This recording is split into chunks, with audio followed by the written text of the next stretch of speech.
இயக்குனர், தயாரிப்பாளர், நடிகர்னு பன்முக திறமை கொண்ட பிரபலம் காலமான செய்தி பார்த்திங்கன்னா வெளியாகிருக்கு. முழு தகவல்களையும் இந்த வீடியோவில் நம்ம பார்க்கலாம். மனசுக்குள் மத்தாப்பு, இவர்கள் வருங்கால தூண்கள், அதிசய மனிதன், நாளைய மனிதன் போன்ற படங்களை தயாரித்து, மேலும் ஜென்ம நட்சத்திரம், அசோகவனம், விட்னஸ் ஆகிய திரைப்படங்களை இயக்கி கமல்ஹாசன் நடிப்பில் உருவான சூரசம்ஹாரம் அந்த படங்களில் நடித்து பன்முக திறமையோடு இருந்த பிரபலம் தான் தக்காளி சீனிவாசன். இவர் காலமான செய்தி தான் பார்த்திங்கன்னா இப்போ வெளியாகியிருக்கு. உடல்நல குறைவால் தக்காளி சீனிவாசன் அவர்கள் பெங்களூரில் காலமானதாக சொல்லப்படுது. இவரோட மறைவு செய்தியை கேள்விப்பட்ட ரசிகர்கள் பலருமே பார்த்திங்கன்னா தங்களோட இரங்கல்களை தெரிவிச்சிட்டு வராங்க. திரைப்பிரபலங்கள் பலருமே பார்த்திங்கன்னா தங்களோட இரங்கல்களை தெரிவிச்சிட்டு வராங்க.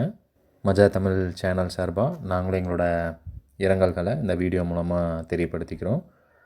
சினிமா மற்றும் சீரியல் குறித்த செய்திகளையெல்லாம் உடனுக்குடன் தெரிஞ்சுக்க கண்டிப்பாக நம்ம சேனலை பின்தொடர்ந்து வச்சுக்கோங்க. சப்ஸ்கிரைப் பட்டனை கிளிக் பண்ணிவிட்டு அப்படியே பக்கத்தில் ஒரு பெல் ஐக்கான் வரும், கிளிக் பண்ணி நோட்டிஃபிகேஷன் ஆனில் வைங்க.